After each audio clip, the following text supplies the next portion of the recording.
Buckle up for another episode of Ghostfacers, a supernatural rewatch podcast. My name is Richard, and sitting shotgun as always is my brother in podcasting, Reed. Hey, yeah, I'm a cool guy, and my favorite fictional character is Horatio from Hamlet. Hey, whoa, you really Yeah. put a lot of stank on the beginning of that word. You mean Horatio? Yeah, that's why I said Horatio from No, Hamlet. I don't really love the way that you're My favorite bird, probably a hornswoggle.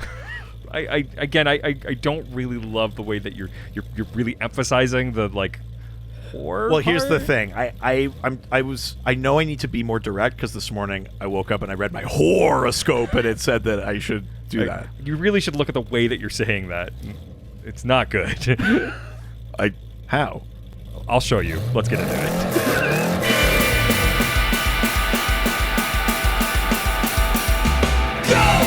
Ghostfacers! We're facing ghosts, when others will not, we're ghosts! Ghostfacers!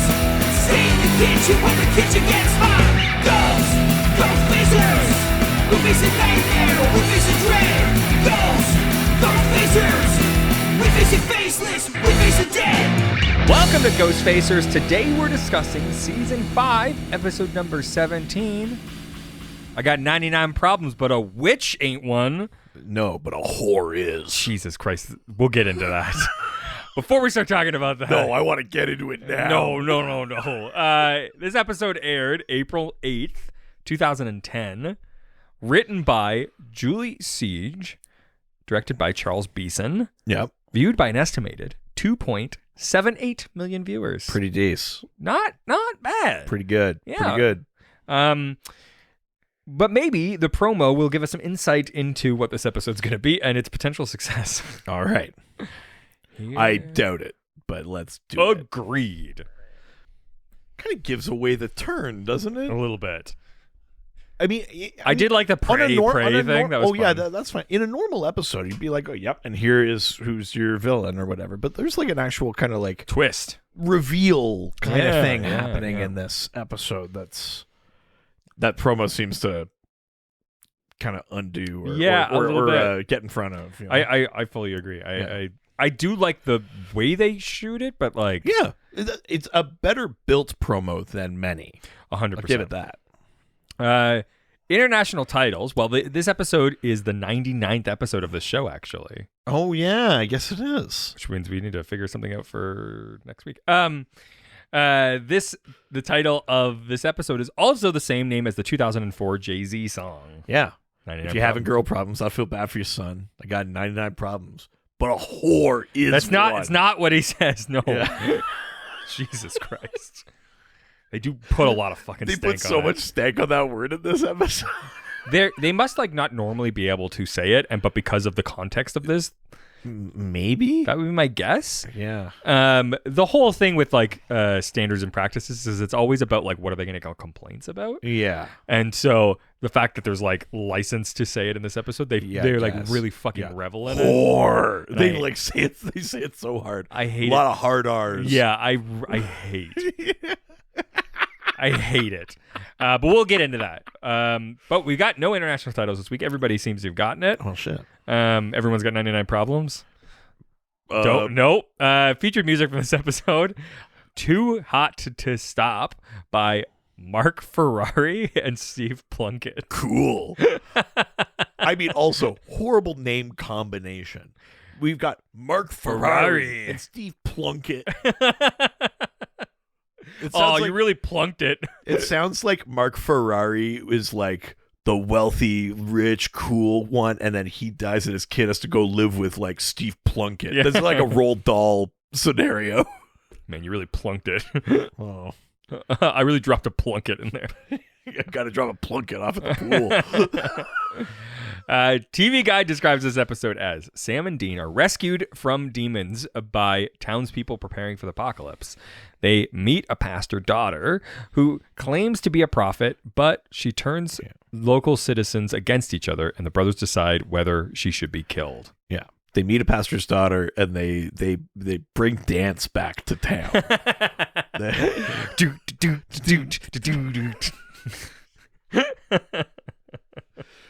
I gotta cut loose, whore loose. Oh my God. Jesus Christ. hunting so hard. We're driving in our This car.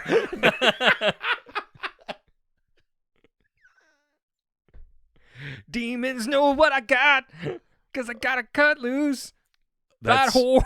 Jesus. I mean, listen, We're crafting this album. let's do it. And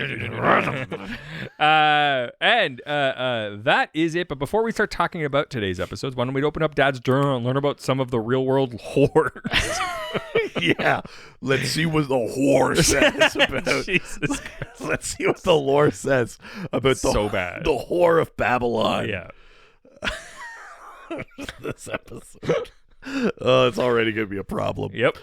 So yeah, let's see what the Lord says about the whore of Babylon. So in the book of Revelation, the whore of Babylon is a symbol, a sort of personified female symbol, but it's also meant to be representative of a place of sin. You know, Babylon in the Bible and is sort of categorized as a sinful place or whatever. That's the idea of like Ishtar and, you know, all of these things. It's like that it's a place of like lust and gluttony and Sure. all these things, which is a very convenient way to like, because Babylon is essentially like Iran. It's Yeah. a very convenient way to be like, not them. You know, I mean, yeah. There's a lot of some of that stank to it. So calling her the whore of Babylon is you're invoking Babylon in that sense. I'm going to read a passage here for you. This is from Book of Revelation, chapter 17. So, and there came one of the seven angels which had the seven vials, and talked with me, saying unto me, Come hither, I will shew unto thee the judgment of the great whore that sitteth upon many waters, with whom the kings of earth have committed fornication, and the inhabitants of earth have been made drunk with the wine of her fornication. So he carried me away in the spirit into the wilderness, and I saw a woman sit upon a scarlet-colored beast, full of names of blasphemy, having 7 heads and 10 horns. And the woman was arrayed in purple and scarlet color, and decked with gold and precious stones and pearls, having a golden cup in her hand, full of abominations and filthiness of her fornication. And upon her forehead was a name written, Mystery, Babylon the Great, the mother of harlots and abominations of the earth. I will say, all that wine and many waters sounds like that whore's wet. Jesus. Good.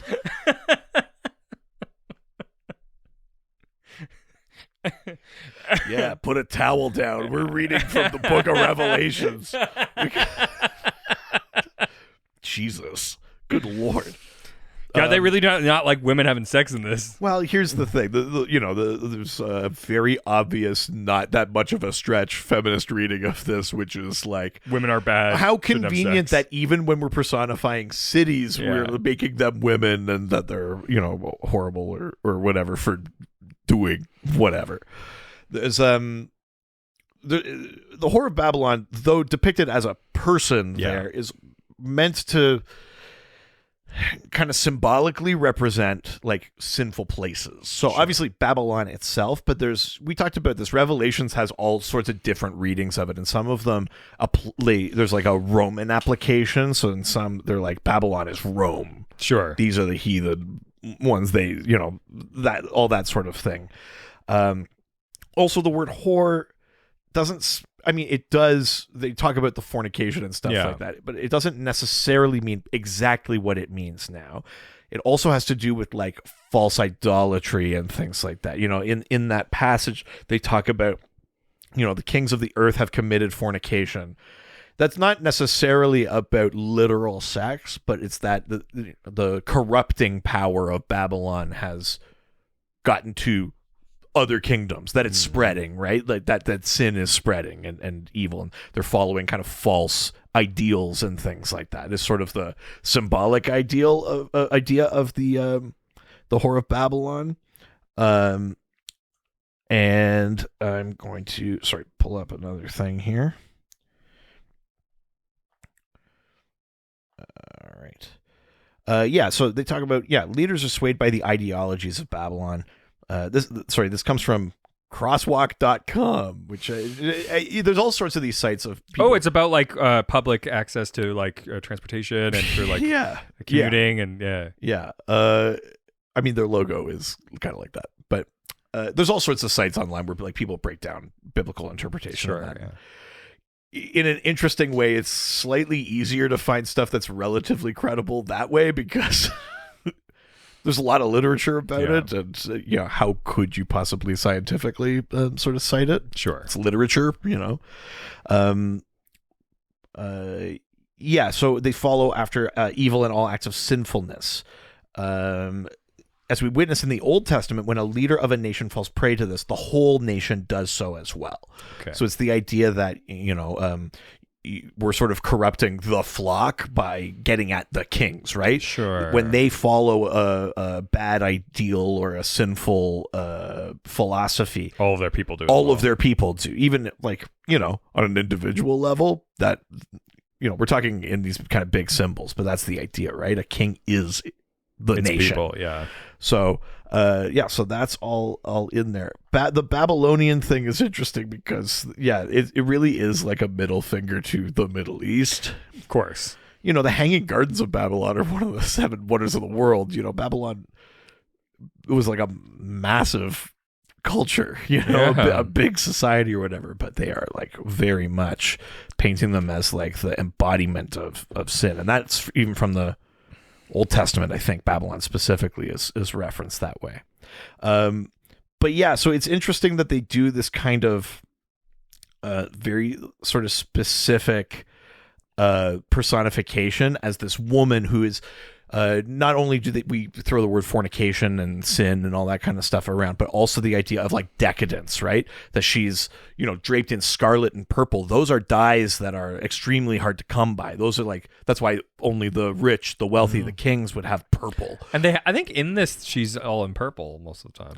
Actually, that is interesting.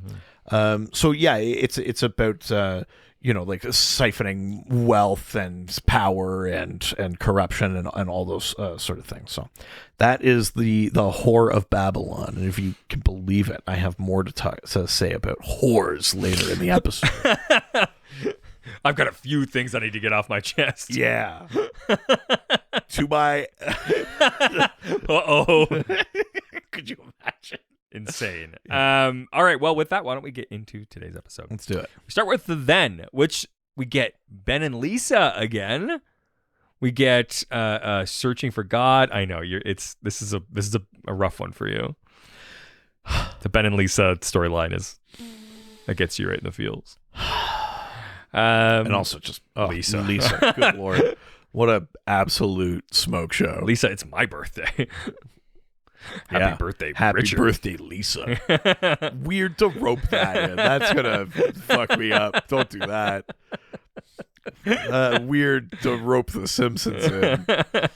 And Michael Jackson. Oh, no. Now everything about that's bad. Yep. That makes that episode real weird. Oh, Jesus. Yep. Good Lord. Why would you do this? Sorry. No, I'm not. We get the search for God. We see some glimpses from the episode with Joshua and God not caring from last week. That's right. And we get needing to find a way to stop Lucifer. That goes into the now, and the Winchesters are speeding down the road, battered and being pursued by demons. Yeah. So we're like right in the middle of an action scene, right off the hop. Totally. Sam is wounded and urging Dean to drive faster, but he has to slam on the brakes suddenly after taking a turn that ends in a fiery barricade. Yeah. When the demons pounce and attempt to drag them out of their car, 3 people in a water truck appear and turn the hose on them. As the demons sizzle, one of the group that shows up recites an exorcism rite through a megaphone, and the demons immediately smoke out. Yeah, and because I watched with subtitles, it says speaking Enochian. So, which is kind of like a, ooh. Hey, they're speaking Enochian? Well. Interesting. The man makes sure the stunned Winchesters are okay, warns them to be careful, and says there's no need to thank them when the boys call after him to find out who I they kind of are. like this scene because we haven't had them like fully introduced. You could tell that these people are like, these fucking amateurs be like, get out of here, it's dangerous here. Like them It's treating true. the Winchesters like they're tourists. It's very is kind funny. of funny to me. I do really like I enjoy that. They are the Sacrament Lutheran militia, he says. they calmly inform them that those demons and the apocalypse have begun. Yeah. I love that they're telling the Winchesters that. It's so funny. Yeah, well, because even the way they say it, they'd be like, it's the apocalypse. Those are demons. Now Yeah. just run along. So funny. After they It reveal... does feel, even though I know it's such a closed system, it does kind of feel like at the point where just regular towns know the apocalypse is happening, they should know who the Winchesters are.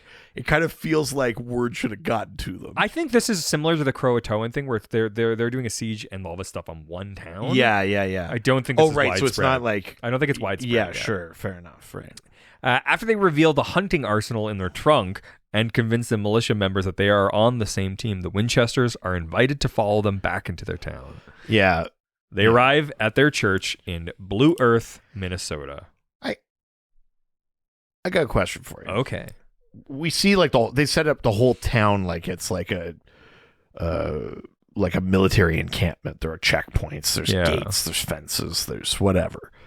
And outside this church, where there's like just a fenced yard, they also have put up like additional barricading and stuff. And then there's 2 cones, and then on the sidewalk there's a demon trap. Yeah. Wouldn't they just go around it like over the fence? I mean, yeah. Because you can't. What I'm trying to get at is you can't salt outside, right? I mean, you could. Could you? You could. It's a line that they can't pass. Right. So if you did the entire perimeter. So maybe we're meant to assume they've done something there, and then they've put the demon trap there because they can't cross. salt there because people are going to walk. That back would and be my forth. guess. Yeah. Okay. This is also the second time that Sam and Dean have actually visited Blue Earth, Minnesota. The first Oh shit! When was the first? occurring in episode 21 of season 1, Salvation. Huh. Yeah. Interesting. Also, a fun fact about Blue Earth, Minnesota: the real Blue Earth has a 55-foot tall fiberglass statue of course, the Jolly Green Earth? Giant. Oh, sorry. No, the Jolly Green Giant. Really? Yep. Who marks Like the branded? Yep. Like Who ho, marks ho ho? the midpoint of the I-90, the America's longest highway. Oh, God bless America. Yeah. What in the ancient days they had the Colossus of Rhodes. yeah. What we have the Jolly Green Giant. A worship to corporate society. Yeah, of course. I mean, Babylon. Right? I mean, there you go. Many are gathered for a wedding ceremony officiated by Pastor Gideon. The fun thing about the name Gideon, Gideon's International is a large distributor of Bibles. Oh, interesting. Yeah. Okay, that's fun. Also, Jensen Ackles and the actor that plays Pastor Gideon, which his name is Larry Poindexter. I did see that come up in the credits. And, I love that. Both actors have appeared on Days of Our Lives, although not at the same time. Poindexter plays a priest also on Days of Our Lives and a pastor in this episode. Interesting. Funny. The pastor later meets the boys after the wedding and shows them the command center in the church basement. And the pastor's strapped. Yeah. Everyone in this wedding too, like everyone sitting on the aisle has their like rifle up, and that like the guys are noticing that, and they're like, "Getting time for a wedding?" And someone is like, "It's the 8th one this week or whatever." Like, Yeah. But yeah, so they go down to the command center. Is that a 12-year-old packing salt in a shotgun shell? They're like, "Yep." Everyone does their part. Yeah. Here's the thing, and the show I think is being very smart about this, but like these kind of militias exist. I mean, yeah. In a world, Yeah. like that, they exist. They're out there. There are like prominent, real, basically like anarchist militias that basically on their property, like the rule of law doesn't exist. Yeah. In America, they're just there, which is pretty fucked up. Yep. Yeah. Love that Second Amendment, guys. Doing great. Not really what that meant. I mean, it's actually literally what that meant. Because the Second Amendment is that you have the right to bear arms in order to keep a well-maintained militia. Sure. Against government interference or something like Well, that? it's just, I think it kind of ends at like well-maintained militia. Yeah. So technically, they have the best interpretation of that. It doesn't Sure. just mean any random Sure. yokel should have a thing, but it's actually scarier Yes. that there's all these kind of like people trained to basically insurrect at a moment's notice. Yep. He says that they were forced to take these measures because the demons were killing them. Yeah. When asked why they didn't call the National Guard, he says that they were told not to, but refuses to say by whom. Right. They press him, noting that the exorcism that they invoked at the roadblock was Enochian. Yeah, they're like, someone is telling you how to do this. We saw the subtitles. That was Enochian. Yeah. They look straight down the barrel, and they'd be like, turn subtitles on, rewind, and you'll see this guy's full of shit. And therefore, they would have to have been provided by an outer-worldly source. Yeah. He maintains that he can't discuss it, but his daughter, Leah, interjects and says, "It's okay, Dad. It's Sam and Dean Winchester. They're safe." She knows. She says she knows all about them thanks to the angels. The boys are not happy to hear that they've been subject to angel communique. But Leah assures them that the Enochian wording etched into their ribs is keeping them cloaked. Yeah. Yeah, she knows like everything about them. Yeah. So they're like, okay. She says the angels have been showing her where the demons are and how they can protect themselves against them through her visions. Yeah, and she talks about having bad migraines and all this stuff because Dean is like blinding light, like Severe loud flashing, noise, yeah. all that. And she's like, yeah, how do you know? And he's like, prophet. We've encountered this before. Monster at the end of this book, we've gotten all of that. Yeah. Later, Sam tries to reach Castiel over the phone, but ends up leaving a message and asking for help. He and Dean are now back at Paul's bar, where business is brisk. Paul comments to Sam that it's been like one long last call. Yeah. Ever since the end of the world began.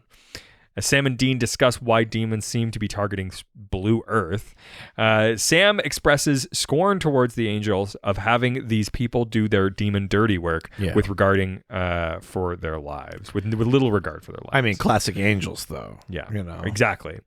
Dean, however, has become resigned about the world's end and reckons that since at best it'll only be a couple months before everyone dies, it's not such a bad thing that these folks are running to the exits in an orderly fashion instead of freaking out. Yeah. I mean, Dean's pretty nihilistic after the events of the last week. 100%. Yeah. He's in a pretty dark place. Exactly. And annoyed by Dean's defeatism, Sam sharply asks, "Who says they're all going to die? Whatever happened to us saving them?" And Dean seems rattled by the questions, and before he can respond, a bell rings in the distance, and the bar patrons start filing out. Yeah, and they're like, "Oh, Leah's had another vision." That's what that bell means. Exactly. They go to the church where Leah, by whispering to her father, announces the whereabouts of a group of demons sheltered on the outskirts of town, and Pastor Gideon calls for volunteers to join with dealing with them. Rob is his first one to raise his hand, Paul next, joking that someone needs to, I do love that it's such like this like movie thing where each guy's gets a line. Yeah, like Rob's like, I'll go, and then Paul's like, someone's got to watch your back. Yeah, it's so. And then Dean's like, we're with you, Padre. It's so funny. It's saddle up, lock and load. Yeah, it's so much like that. Hear the catchphrase like it was a video game or something. Everyone gets one, and that's how we learn what they're like. Yes, exactly. As the pastor leads a prayer for protection, Sam notices that instead of bowing his head to pray along with everyone else, Paul pulls out a flask and raises it, disapproving Rob before taking a swig. I like Paul's thing in this, which is like, I like my town. Yeah, it's like, and demons are real, but also like, fuck God. Yeah. Like, which is the right mentality to have. He's totally right, yeah. The group consisting of Pastor Gideon, Rob's wife, Jane, and their son, Dylan. Yeah, Rob's wife. Nice. Paul and the Winchesters descend on the demon house. Yeah. With varying combinations of rock salt rounds, exorcisms, holy water, back sprayer blasts. Which I love that bag. That backpack. Yeah, bag. it's like a pesticide thing, but they've filled it with holy water. Exactly. All stuff that I bet like the fans at some point have been like, why don't they just do this? Totally. And then Sam has the knife, the demon killing knife specifically. Then they eliminate. Well, yeah, which Sam has a knife. They eliminate the demons inside. this is a cool sequence. Yeah. Good action, some good fights. I like that everyone seems really competent. You're like, oh shit, this town like knows what they're doing. Yeah. They've got like they're very much like military type like movements. They and know stuff. who to cover and who's going where and all that kind of stuff. Sam and Dean fit really well with their system. Yeah, and there's like cool fight, and Sam gets knocked down, and he kills a demon, he throws the knife into another one, and then Dean takes it out and stabs it. Like, it's Great choreography. It's some good fight stuff happening in that episode. It's a lot of fun. I like it. As they emerge, Sam and Dean acknowledge how nice it is to have proper backup for once. Yeah. Dylan gets his parents okay to ride back into town with the guys. This guy looks a lot like a young Dean. I mean, I guess a little. And but as Dean's like, beer? Don't tell your mom. And he's like, I won't. And Dean tosses the beer to him, clearly within eye shot of the other car pulling away. It's like, just wait 4 seconds. I would assume the kid's like 17, 18 maybe? I think that's the idea, yeah. Oh, I mean, in the States it's 21, right? So he could be like 19 or 20. I know. It's crazy. just not legal, you know? Crazy you can like lose your life at war and not drink. Yeah, I mean, that's also true in Canada, but only by a year. Yes. Yeah. Well, 19. Yeah. You said 21. No, but I mean, only by a year you could lose your life at war. Sure. But I thought you meant like in comparison to the America. No. I just meant like you got a year of dying without drinking. Yes. Yeah. Exactly. Also can like have sex, all this other stuff. Yeah. But yeah. and as the others drive away, Dean tosses him a beer. As Dylan leans up against the Impala and takes a sip, he is pulled to the ground by his ankles and dragged underneath the car. Yeah, and they go to the other side of the car. They drag out the demon, kill it, and they drag Dylan out, but his neck's cut and he's just dead. Yeah. And I mean, this is not my first time watching this, but I was like, oh, it's gonna look like they did it. Exactly. Yeah. But then they don't really do that. But this town is just like, no, we believe you. Yeah, demons, but man. Fucking demons. They do kind of give them looks like it was on your watch, though. Oh yeah, like they blame them in the like, why couldn't you save him way, not in the we think you did it way. Yeah. Yeah. I do think where like, if I was in that town, I'd be like, are we sure they Yeah, exactly. But I guess they just trust anything that they're told by. And and they've walked past the demon trap and stuff. Like, I guess they just assume demons are the only kind of monster we got to worry about. Yeah, exactly. Yeah. Though I do like the idea of this demon just like sitting under the Impala, like he's like it snuck away when they were inside there and underneath, and it's like, yeah, somebody's gonna lean up against this car. What's the end game of that demon's plan? We'll just kill one, and then I'll probably get killed and too. Then I'll definitely die. Yeah, like. Yeah, I don't fully get it, but it sucks. It's like in any like a war movie, right? It's always like the young one who's like, and when I'm gonna go to school, I'm surprised they don't honestly do that with him. Life cut short, kind of like that's always the thing in these, and because this has such like a sort of like you say military kind of feel to it, makes sense to lean on some of those war movie tropes, including the like.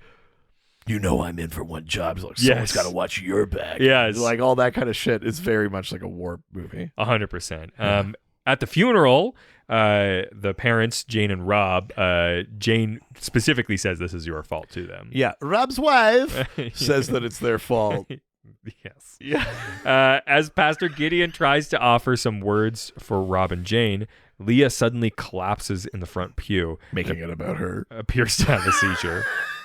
Whore. Of Babylon. We independent women, some mistake us for whores. I'm saying, why spend mine when I could spend yours? What? It's the Missy Elliott verse in Lady Marmalade. How long have you been waiting to say that? I was just waiting for a moment. Cool. Anyways, she declares that Dylan is coming back. Well, she says that, and everyone goes, and then she goes, the day of judgment. You go like, oh, well, that. Well, yeah, fuck, sure. Jesus. She regains her composure and calmly tells Rob and Jane that they will see Dylan again in the day of judgment. Yeah. She goes on to tell the congregation that together they will all see their loved ones again. Yeah. Because the angels have chosen them to receive paradise on earth. Yeah. But all they got to do is follow these very specific commandments. Yeah. These 8 simple rules for saving my teenage town. Oh, oh, yes. yeah. Oh yeah, 8 simple rules for seeing my teenage son again. That's what it is. Which includes no drinking, no gambling, and no premarital sex. Which Sam says they basically just outlawed you, Dean. Yeah, your entire personality. When Dean's response is basically non-responsive. Yeah, Dean's just like, whatever, it's their town. When and Sam's like, doesn't this feel weird? Like, what the Angels haven't given a shit about this stuff before. Like, yeah, but Dean says that like they'll catch up later, and they separate. Dean returns to talk to Leah, wanting to know if she's legitimate, and to find out exactly what the Angels have been telling her about Paradise. Yeah, and she sort of gets a little real with him and says, like it's gonna be a prize fight. It's gonna be bad, but at the end of it, we will win. We will win. And when that happens, the planet will be held and will be handed over to the Chosen, and finally become a peaceful place where you're surrounded by the people you love, a world devoid of monsters, disease, or even death. Yeah. When Dean sadly comments that it must be nice being chosen, Leah replies that he is also chosen. Yeah, and she mentions how he's supposed to be like the vessel of heaven, but he has no hope. Exactly. All these kind of things. Yeah. But he is visibly affected by her remark. Yeah. Sam revisits Paul's bar and to find him there all alone. Fucking empty. And he's like, God damn it. He's like, yeah, it was great until fucking now everything I do is illegal. Yeah. But because Leah's angel pals have put the kibosh on the town's popular pastimes. Paul loves and will protect his hometown, but has no time for holiness. Well, yeah, and Paul talks about it a bit. He says he's like, before this demon stuff crap, like all of these guys were not like, everyone was in here banging the nanny and shit like that, and he was like, I don't believe for like this fucking false piety these or whatever. Warriors of God now suddenly it's he's bullshit. like, I got no time for that. He says he's like, not I'm no sure. hypocrite. Yeah, and he's like I don't know if there is a God, but I've never prayed, and I'm not gonna be hypocritical. I'm gonna die who I am. Yeah. I'm not just gonna start praying because my back's against the wall, kind of thing. Yeah. Now we go to Dean, who's sitting soberly in the motel room when Sam stumbles in. Yeah, I will say, really good drunk Sam acting, because he's not like. He's not. It's pretty solid drunk acting. He does it throughout the entire thing too. Like he sobers up a little bit during like serious conversation and then kind of like fumbles back out. He's good. I'm really, really impressed. He says he's been drinking and that says he would still be at it if it wasn't for the newly established curfew. Right. He alerts Dean to the fact that the cell I like tower, that he's like, I was breaking some rules, but not curfew. Yeah, it's so funny. He lets Dean know that the cell towers have been cut, the internet and cable access have also been blocked towards the goal of eliminating the corruption of the outside world. Yeah, it sounds like, does this not sound like this is some fucking cult shit? Yeah. Like this is bad. Something's happening here, and we got to figure it out. And has he already called Cass? He called and didn't get an answer. Yeah, Did we talk about that? He left a message. Yeah, we talked about it. Because I like Cass's thing where it's like, leave a message for it. He's like, why would I leave a message? Yeah, he doesn't understand that he has to put his name, and he's like, I don't understand. It's so funny. Sam expects him to be as incensed as he is that the Angels have people wound so tightly that they're turning the town into a fundamentalist compound, but to his surprise, Dean is projecting only a weary indifference. Yeah. Angel world, angel rules is his assessment, likening the world to the Titanic with the angels holding all the lifeboats. Yeah. Not the first time or the last time that not the last time that the Titanic was referenced. Dean doesn't see how or by whom everyone is to be saved because it was supposed to be them and they can't do it. Sam cannot abide Dean's surrender and pleads, "You can't do this." Dean replies, "Actually, I can," and Sam keeps at him, reiterating that there's no one else he can count on and he can't do it alone.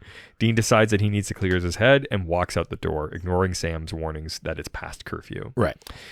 At the church, Pastor Gideon is working alongside the other militia members when Leah enters panicked. She tearfully tells him that the Angels are still really angry and they said they can't go to Paradise now. Yeah, and they're like, someone is still being Yeah, are bad. not following the commandments, right? It's this- Most of us are, but not everybody is. Yeah, it's fucked up.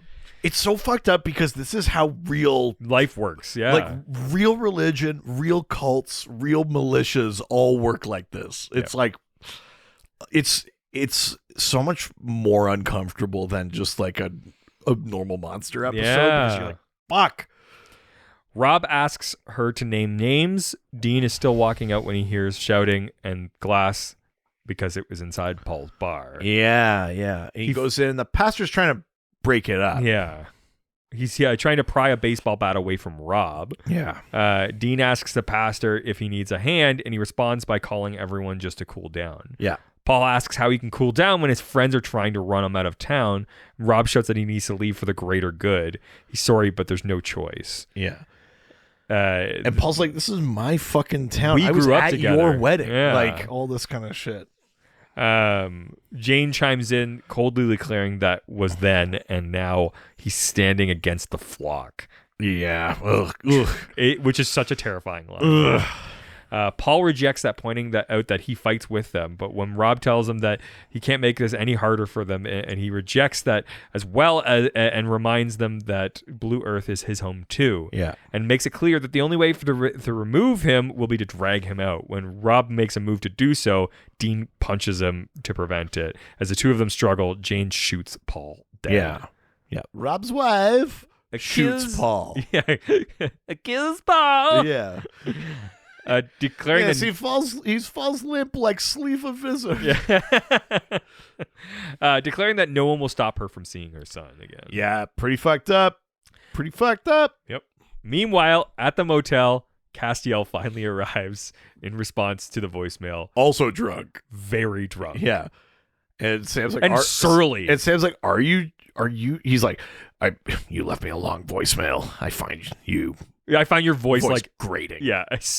I fucking love this so much. I like when Sam's like, are you drunk? And he's like, I found a liquor store. I drank it. And he's like, why? And he's just like, when he like leans in close to Sam and he's like, that's a stupid question. I was like, holy I love this version of Castiel so much. I do too, actually. You sound like a fucking idiot. Like, Yeah. Do you even hear yourself right now? it's so good. Yeah.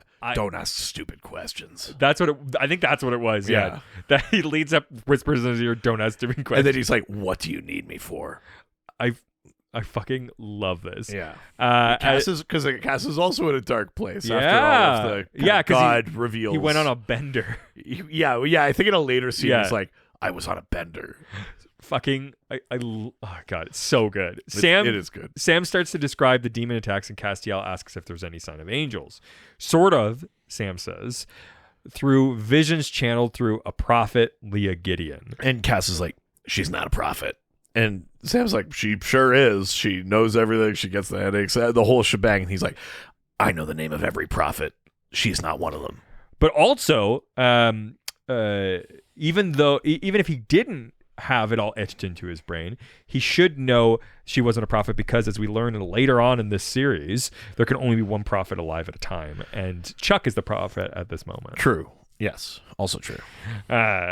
But Dean returns to the motel room with the news of Paul's killing. It's starting, Castiel says. He and Sam inform him that the person... Yeah, I think this is where he's like, I've been on a bender. And Dean's like, did you just say you were on a bender? Yeah. He's like, yeah, like I'm going through some shit too, you piece of shit. This is where, and Castiel says, this is the whore. And Dean's like, all right, Jesus, like thinking he's drunk. But it's the whore of Babylon. Yeah. Hey, sorry, just 1 second here. Oh my God. How? Hello, Reed. Hello, Richard.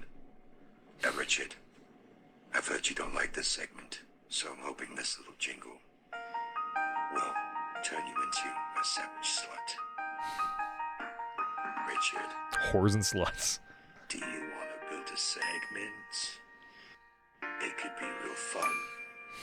You don't seem happy anymore. You just want lower, not meaty buns. We're all just savage slutties until we're not.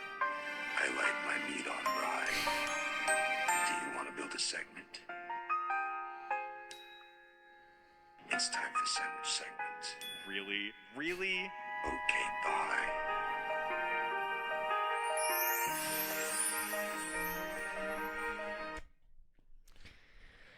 It's time for the supernatural sandwich How? segment. What food is involved right now? I'll fucking tell you. Okay. And you'll listen. As you're trying to pull something up and don't have the answer. I have it. I was just Okay. opening a different thing. I mean, just shut the fuck up. We're talking about Puttanesca sandwiches. I mean, I've had one of those, if you know what I mean. Now, here's the thing. More like Puttanani. You probably had you probably had like pasta puttanesca before. You've seen it on a menu. No. No? No. Okay, well, a puttanesca usually includes capers, anchovies, onions, garlic, herbs. But the word in Italian mean like puta is whore, or like Yes. putain in French. Is that what a poutine is? No, because Oh. that's spelled differently. This is Okay. like Putain in Oh. French. It's putain. But you say poutine. Well, no, you say but that's also the Quebecois have like a stupid accent. It's not the same word. Okay. So you see pasta puttanesca a lot, but essentially where the word comes from is puta or putain means Yeah. whore, but it comes from a Latin word that basically means like to smell or to stink. Yeah. You know, They think, smell that poutine. think of the word like putrid. Sure. Things like that also have the same root as that word. Oh, okay.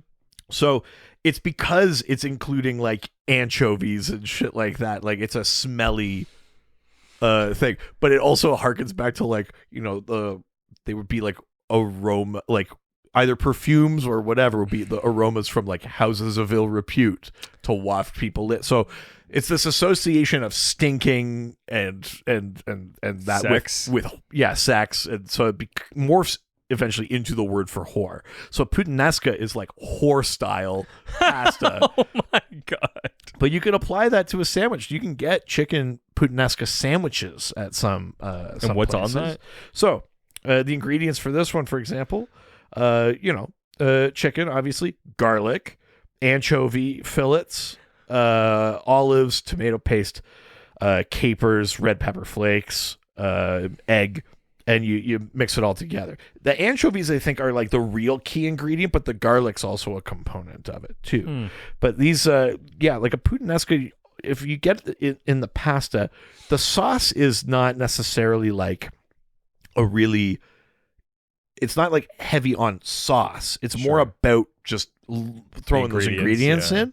There is a sauce component to it, but it's not like getting like a marinara or something like that, where it's really kind of liquidy. And you drink. The puttanesca is more about like the chunks of stuff you get in there, including capers and onions. Ooh, that sounds good as hell. And it's kind of made in a more rough fashion too. Like you wouldn't like mince Make the love onion to the all the way sandwich. down. No, you'd fuck it. Yeah. But yeah, so essentially, a puttanesca, a stinking ingredients. You can make a whore sandwich, a whore style chicken sandwich. For all my sandwich sluts out there. for all my sandwich whores Yeah. Please. out there. Sandwich lore whores. Yeah, sandwich lore whores. Yeah. But here's what it would look like. I mean, that does look very good. Pretty tasty looking. Yeah, Right? yeah. Except for the tomato. Costs a ton of money. Really? No, I was Oh. trying to make it. Depends how long you have to eat it. Yeah, you're right. I could probably eat it pretty quick. You'd be surprised how quickly I eat that. Yeah. So there you go. That's the supernatural sandwich segment. Just wanted to talk about whore sandwiches. Thank you. Whore style. All right. Whore. I don't like this. No, we don't need Wait. to play it again. No. We're No. good. We don't have an outro, so it's fine. It's okay. But We come through with the money and the garter belts. Lum, know we bout that cake straight out the gate. We independent women, some mistake us for whores. I'm saying, why spend mine when I can spend yours? Disagree? Well, that's you, and I'm sorry. I'ma keep playing these cats out like Atari. Wear high heel shoes, get love from the dudes, 4 badass chicks from the Moulin Rouge.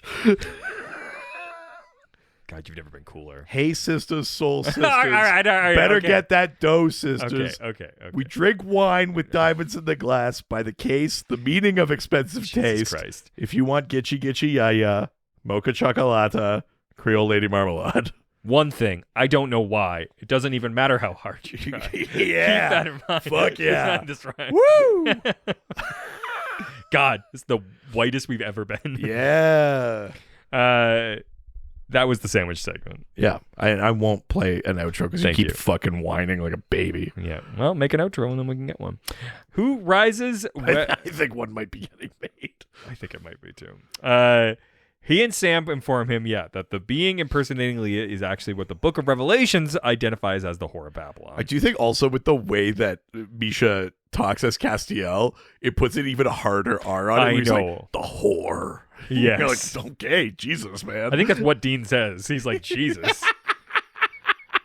Who rises when Lucifer walks the earth bearing false prophecy. Yeah. And possesses the power to take the human form and read minds even. He says the demons attacking the town are actually under her control, and the so-called exorcism she provided is fake. And it actually translates as Enochian blue humor. Yeah. It's like you fuck with the goat's mouth he or something. says to copulate with the mouth of a goat. And they just sort of stand there and goes, it's funnier in Enochian. Which is a very great line. I enjoy that one too. They're smoking out, and the promises of paradise are part of the manipulation to achieve exactly what Dean witnesses: innocent blood spilled. Which is God's funny when you name. think of it, is that like Sam and Dean with the knife are the first actual demon kills that this town has had. What do you mean? Well, because every time they salt them and they do their thing, Yeah. the demons are faking smoking out. But they don't fake dying when they get stabbed with the demon knife. Yeah. So like some demons are actually dying now because of that, which is maybe why stuff is escalating in this town. Yeah. Because the whole point is to fake. I wasn't sure if that meant that they were faking that they were demons because they were saying you have to kill innocent people, but no, it's the demons are actually in people, but the demons are faking getting exorcised. They're just leaving. Because the Enochian thing isn't anything. They're just leaving. They're making it look good. You know what I mean? They're selling it so that these people, it reinforces their mission and their commitment, and then the whore can spread. The whore can spread more kind of lies and sort of sow that like that fear. And shit, like, turning on each other, all that kind of shit that's starting to happen. Yeah. Her goal is to condemn as many souls. Whoa! Hell yeah!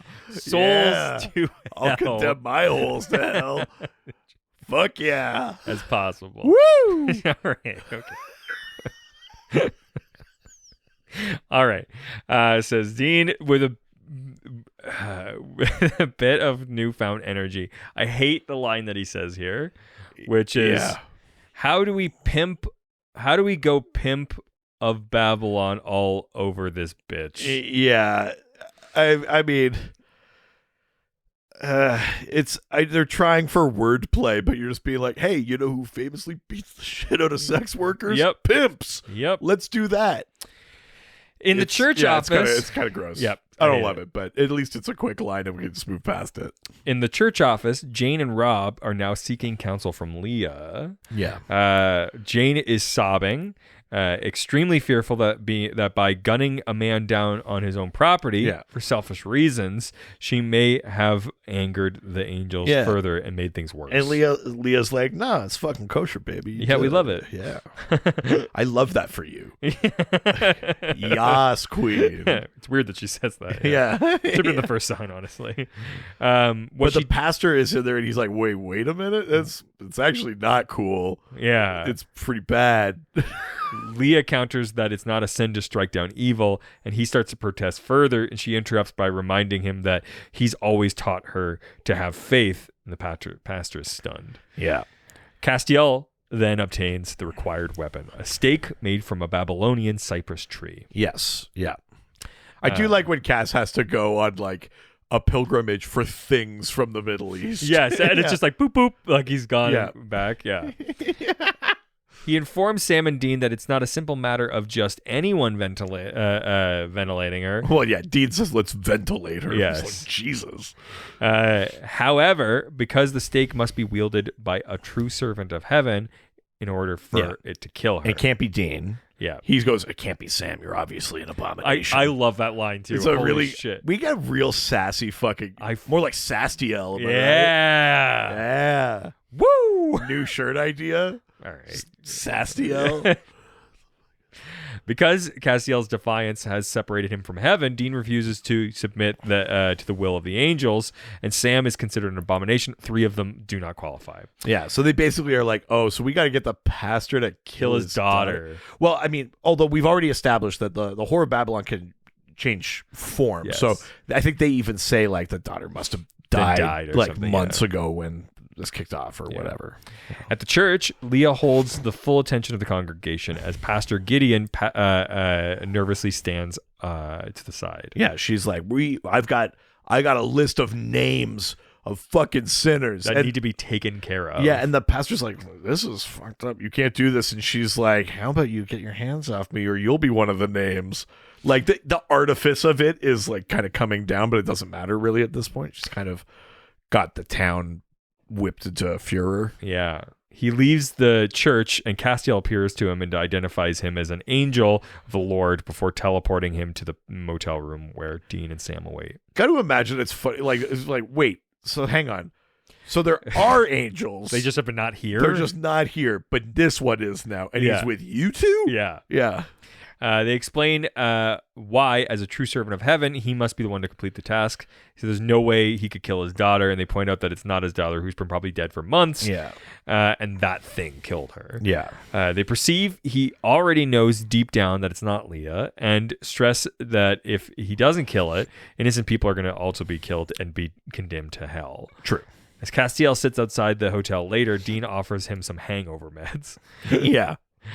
Still despondent since learning of his search for God was futile as of Dark Side of the Moon last week. And he asks Dean, self-described expert on deadbeat dads, how he manages on a good day. Dean says soberly, you get to kill a whore. Yeah. Okay. Before we get to that line, I actually kind of like this moment because it would have been really easy, I think, for the show to be like, for Cass to just be like, you couldn't. It's not even remotely the same. Yeah. You know what I mean? And just dismiss it. But I think it's an interesting moment for Cass to be like seeking guidance from a human. You know, this angel is like, I'm used to certainty and things like that. How do you deal with the disappointment? Like all of that kind of shit. It's like a really good moment. And then to have Dean like, at least you get to kill a whore. Come on. I know she is the whore of Babylon, but that is not what he's saying. Come on. A and the are two different. Just say kill a monster. Yes. Keep the exact same intention and it's fine. It's like it is the thing of like, we get to say this word, let's use it as many ways as we can. Yeah. That's what it is. Yes. And it doesn't play it's also well. It doesn't read using well. it now in this situation as a context for what the derogatory term means now. And there also, he doesn't get to say we get to kill the whore. Yeah, it's like, it says a a whore. It's like, well, there's only one whore of Babylon. So if you're saying then you're talking about the derogatory term, which is like about like women empowerment, controlling their sexuality. Which again comes back to, we just want to use this word because we got licensed to, basically. I hate it. Yeah, it's not great. And it kind of ruins what is otherwise a really interesting Cass and Dean moment. Yes. You know? Agreed. At the church, Jane and Rob are amongst those who have apprehended people named as sinners on the list. Yeah. Once they are locked in the storeroom, they are instructed to get the kerosene. Yeah, Leah's like, okay, get the kerosene, and there's a slightly concerned Even face. Jane hesitates. And then they go like, all right. Leah says firmly that the angels have provided their names for a reason and convinces Jane by adding that their son needs her to do it. Shit. Yeah. Yeah. When the whore is next alone in the church office, Castiel appears and restrains her for Pastor Gideon to stake. And he can't do it, and she breaks out and kind of, throws them around the room sort of thing. And causing him to hesitate long enough for her to utter the Enochian spell that floors Castiel and leaves him writhing in pain. Yeah, it's like, is there an exorcism spell for angels? angels? We've seen the the sigil thing. But yeah, she does something to him that fucks him up. The pastor recovers and pursues her, but she screams to the others that he is a demon. When they seize him, the cypress branch goes flying. She quickly orders Rob and Jane to burn the people in the storeroom, but Sam manages to pummel Rob and restrain Jane before they can ignite the kerosene. The whore knocks Dean on his back and applies a chokehold. When she sees he's grabbing for the stake just out of his reach, she sneers and berates him as a pathetic, self-hating, and faithless so-called servant She's of like, heaven. how could you be a servant of God, you fucking weak ass? You know, Yeah. like she's really leaning into him. And then he stabs her anyway, and it works. And he says, "Don't be so sure, whore." Go. Jesus. Everyone witnesses the true visage of the Whore of Babylon as she convulses and glows. The stake flames up and finally explodes as she expires. Yeah. Jane wonders out loud how they will be able to get to paradise now, and Dean tells her pretty sure she's headed in a different direction. Yeah, no kidding. As the boys support the wounded Castiel and Pasteur to get them out of the church, Sam wants to know how Dean was able to vanquish her without noting that she could only be ganked by a servant of heaven. Yeah, and he's like, are you about to do something stupid? Like Michael stupid? Like, have you resolved to say yes to Michael? Is that how this worked? Yeah, Dean's just like, there's a giant raven outside. If you can hear that through the mics. Jesus. He'd be like, we're talking about this stuff, and like The Raven's like, you're kind of saying whore a lot in this episode. whore quaff the raven. Never whore. Yeah, there he is. God damn Quoth it. the Raven, never whore. Dean asks, offended by the suggestion. Jesus Christ. His fear is realized later when, on the pretense of going to get bandages from the trunk, Dean jumps in the Impala and speeds off. Yeah. As he drives off, Dean decides to visit Lisa. Oh, I can't believe it. Smoke She show. is surprised to see him and asks if he's okay. He saw this raven is so loud. wonder if it's like triggered by our voices. I know. He somewhat awkwardly tells her that even though he accepts his life and has no illusions about how it will likely turn out, he just wants her to know that whenever he imagines himself happy, it's with her and Ben. Yeah, it's as close as It's a Dean gets heartbreaking to line. "I love you." I Yes, think. it's a heartbreaking line. And she's like, She's like, "I want that she's too." Like, yeah, me too. Let's do that. Dean must be the best fuck on the planet. He showed up once, like And she talked 11 about it years for a ago, lifetime. or whatever, Yeah. 8 years ago or something. She talks about it with her friends so much that 8 years later, when he shows up, they go, "The Dean," and then he's there for 2 days, saves her son, leaves for another 2 years, Comes back. comes back and says, "I love you," and she goes, I have not touched anyone. Yeah. I'm waiting for this, Yeah. for that glorious cock." Talk about the cypress branch he's got.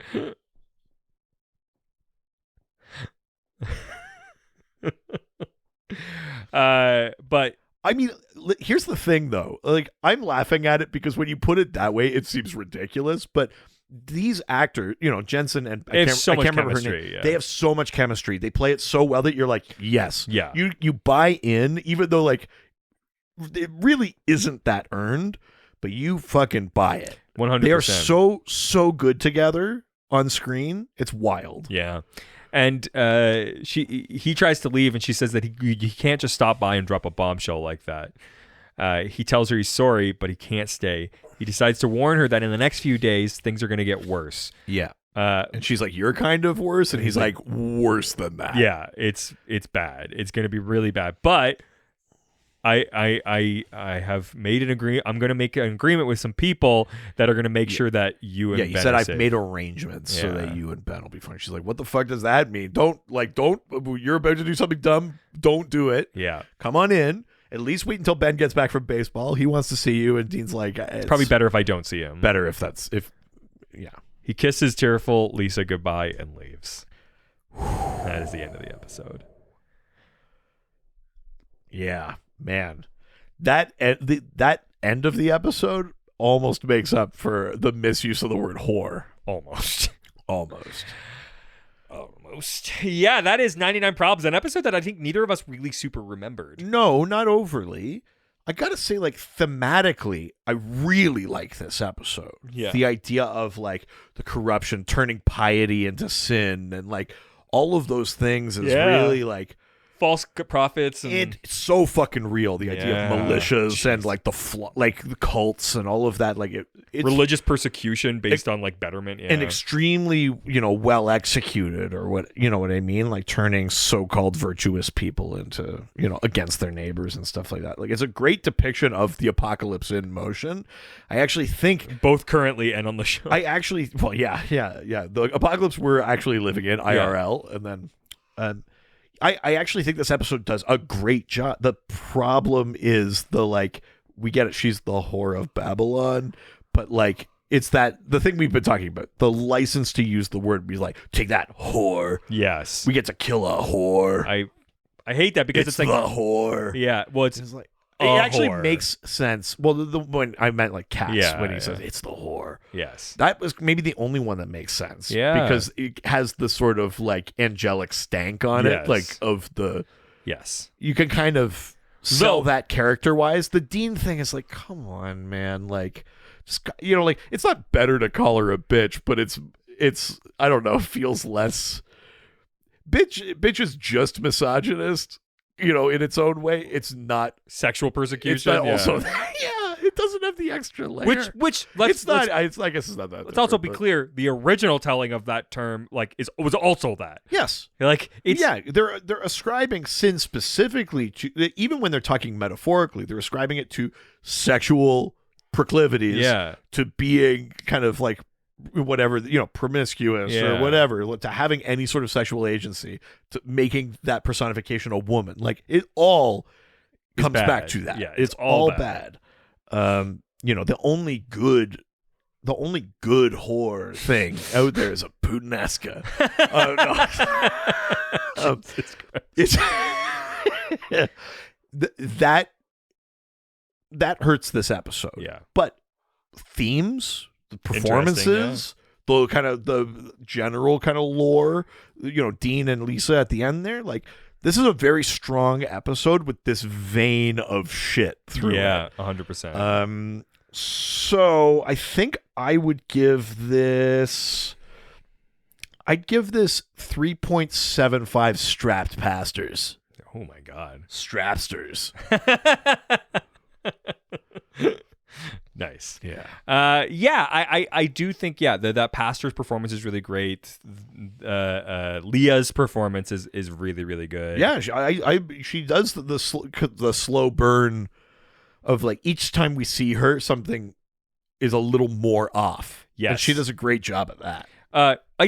Another another episode where Sam and Dean are like super like big performances in there. Yeah, we're saying another one, but we're Oh, talking sure. about 2 weeks from Sure, now when yes. the one we already recorded comes out. But But yes, you're right. Sam and Dean are sort of mostly pretty like just like on the passive- roller coaster of passive this in episode. this one. This yeah. is more of a, except for right at the end, we get a bit more of Dean and But- shit like that.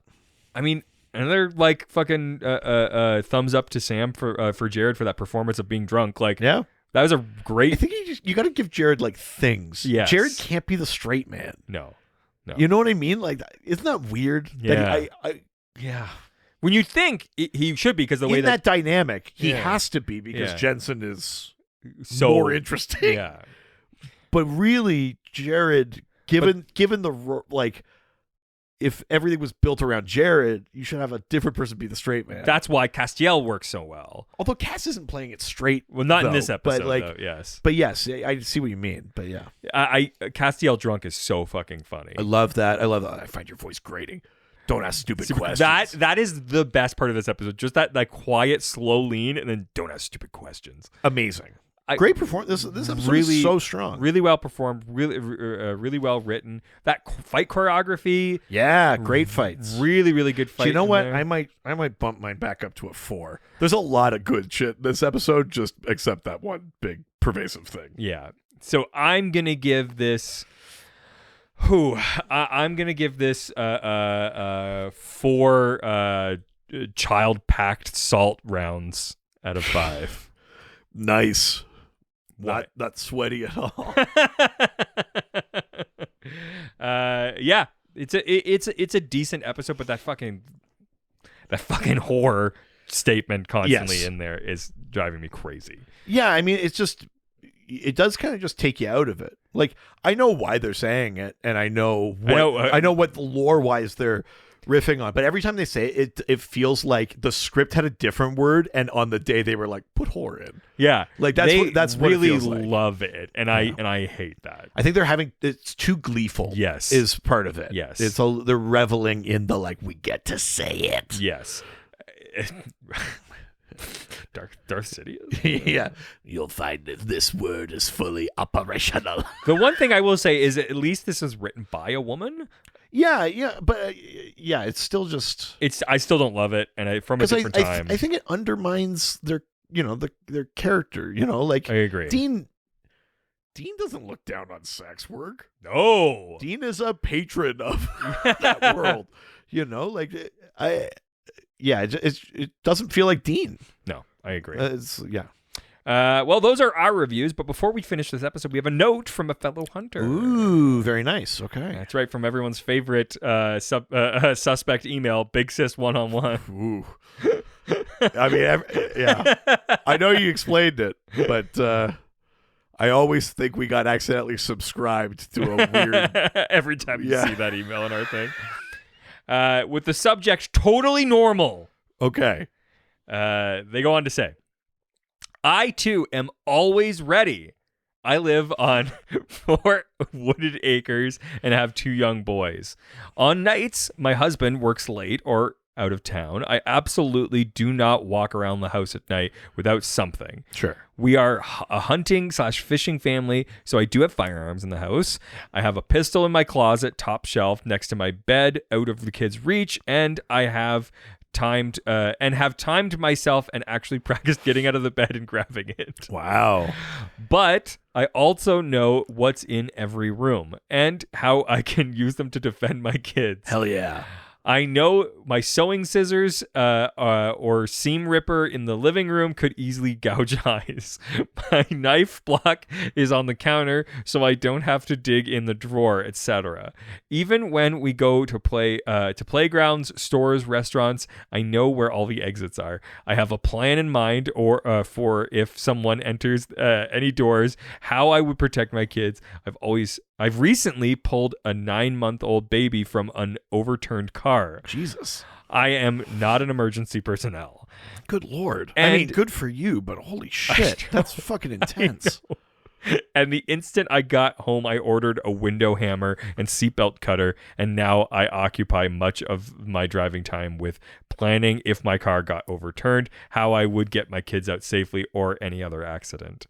My husband says I'm paranoid, but I'm okay with that. I mean, there is a very thin line between preparedness and paranoia. It sounds mostly like you're still on the preparedness side. I don't think being ready is odd at all. Being unprepared is weird to me, though. Just letting you know you aren't the craziest out there, Donna. I mean, listen, thank you for writing it. Also, like, that amazing. Yes. Good job, helping out at a crash site. Jesus, and yeah. doing that. That's so fucking intense. I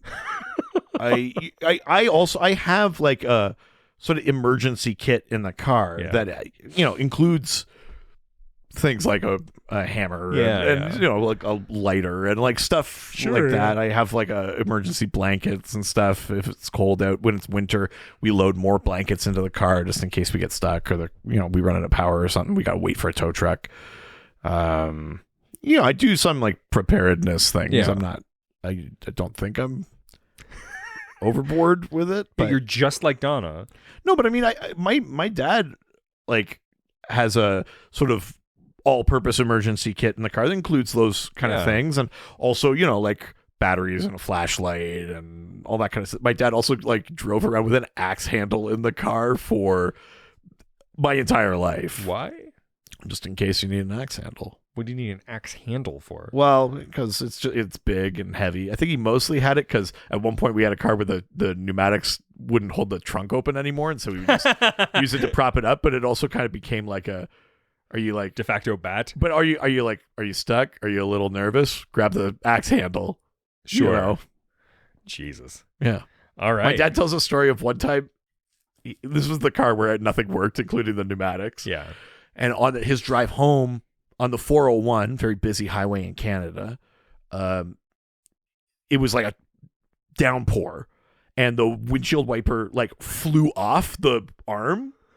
Oh my god. And so then he had to pull over. He moved the one from the passenger side over to the driver's side, but it was like pissing rain, right? Wow. And then that one.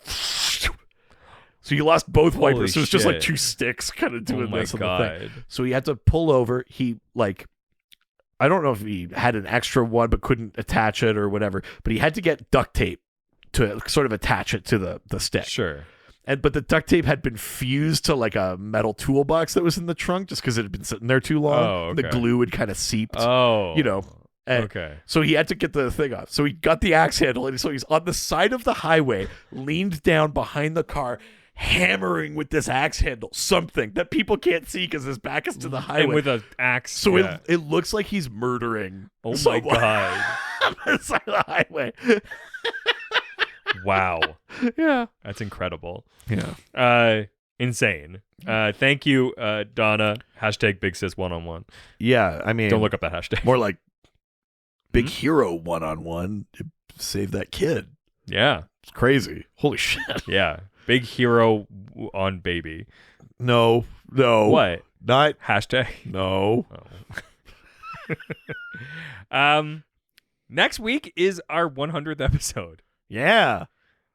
Do we want to do End something? of celebration. Do we want to do something for it? Like what? I don't know. We do a special. Should we plan it now? Well, we on talked about it air? before. We had talked about it before. Yeah, I mean, you mentioned you wanted to do something, but you just said I want to do something, and then we never figured out what that meant. We could do a special episode where people send us in questions about anything you want to know. Oh, okay. So we're going to do an episode, but Yeah. then also have like an special. additional segment, Yeah. kind of thing. Yeah, celebrate our 100th episode. Because we Sure. didn't really do anything else like that. Yeah, if you got questions about the show, Yeah. stuff that we've talked about,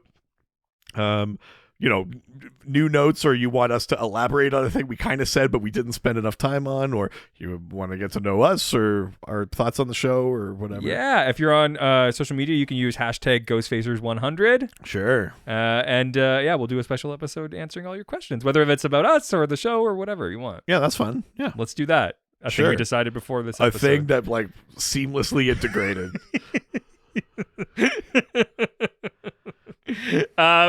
Also, let's continue this conversation on Discord. Yeah, if you go to patreon.com/ghostfacers, for only $1 a month, you get access to Angel Radio, our awesome community Discord server. And everyone in there is super nice. I love the people that I've met so far. We share stories about stuff we like about the show, paranormal experiences, Personal tragedies. Everyone's very nice and supportive. It's a really cool little community that we've been building. I'm very happy with it. So yeah, come and join that, and it helps support us. That's right. Also, if you want to, much like Donna did, have us read a note from you about maybe an Yeah. episode or something related to an episode that we asked about and we didn't know about, or you want to just make Reed feel better about his paranoia, you can send us an email at ghostfacerspodcast@gmail.com. That's right. Also, you can just chill with us on social media, Yeah, we're at Ghostfacers Pod on Facebook, Twitter, and Instagram. baby. Yeah, that's chill, baby.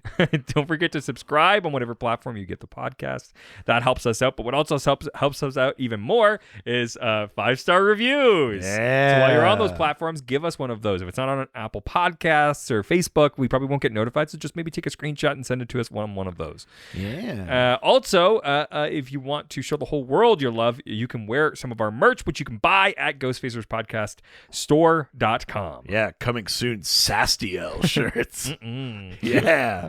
That's right. And we have a whole other podcast you can enjoy. Yeah, the Dr. DC podcast. We talk about the weird and wonderful world of DC Comics. We answer listener questions. If you like how we talk about lore and stuff here, you might enjoy how we talk about the lore of superheroes and magic and things and how that works over in DC Comics. That is right. That is it for this week. Say goodbye, bitch. Jerk.